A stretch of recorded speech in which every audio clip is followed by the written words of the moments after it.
help whenever you need me.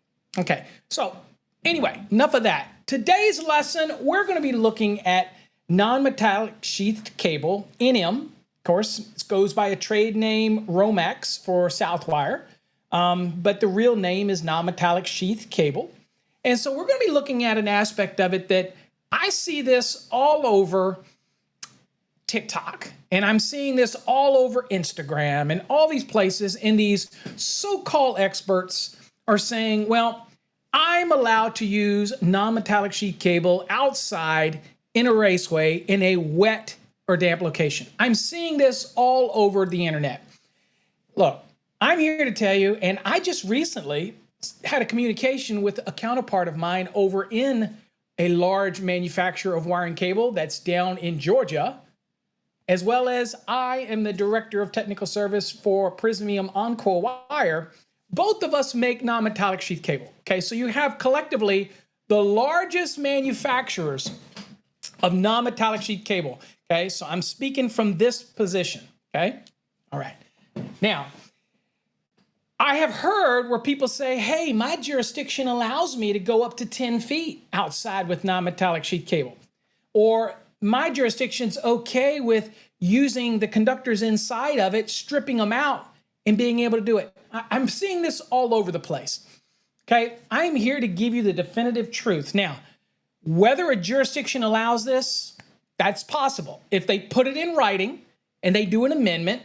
But the problem with that is the moment they do, they increase their liability, because now the AHJ in the inspector cannot have plausible deniability because the manufacturers have spoken, the listings are what they are, the NEC states what it says. So at the end of the day, look, they're going to be held accountable if something does happen. But you as an electrician, you say, well, my AHJ says it's okay for up to 10 feet.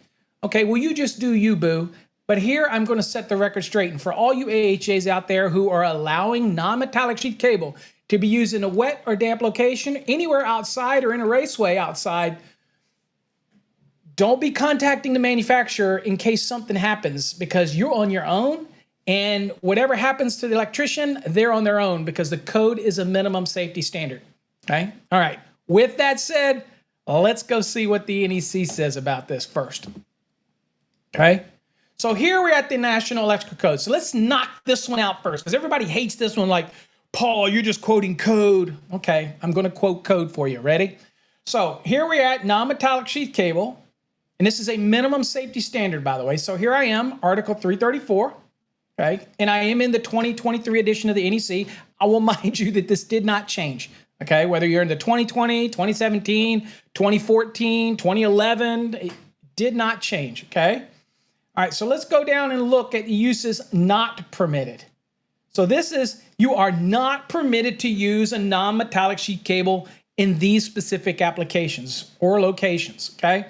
So here we get uses not permitted here, but here is specific to type NM cable, okay? Oh, and by the way, a little tidbit of knowledge for folks, because I like to drop the knowledge.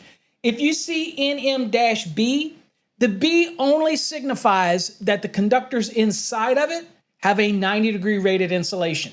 Why is that important? Because the 90-degree insulation allows you to do adjustment and corrections, and all of that's in 334.80. At the end of the day, you still can't exceed the 60-degree ampacity rating in 310.16. That's the ampacity table. But for adjustment and corrective purposes, you get to use the 90 value, as long as at the end of the day, you don't exceed the 60. If that confuses you, then you know what you need to do. You need to go to our Fast Trax tube, and you need to subscribe. You need to watch my D-rating demystified video, because it sounds like you would need to learn the understanding of adjustment and corrections and how that takes place.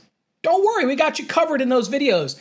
That's the exclusive video platform, fasttraxtube.com. If you go now and you subscribe, but wait, watch this video first. But when you do go, use the coupon code 50OFF at checkout, and you'll get 50% off your first annual subscription, okay? All right, let's get back to the lesson. So when you're down here, it says type NM cable shall not be used under following conditions or the following locations. All you got to do is go to item number 4 right here.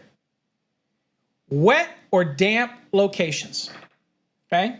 So don't really have to do anything else. If you've got a non-metallic sheath cable, right, then you can't use it in a damp or wet location, okay? Now, for most people, they would be okay with that. They'd say, oh, well, code is a minimum safety standard. Again, if your jurisdiction has some kind of amendment, it has to be in writing, okay? Otherwise, you've got no leg to stand on. If they put it in written form as an amendment, then you know what? If that's what they want, they have every right to do that. However, if there is an issue, okay, and let me give you a great example. Okay, here's a true example.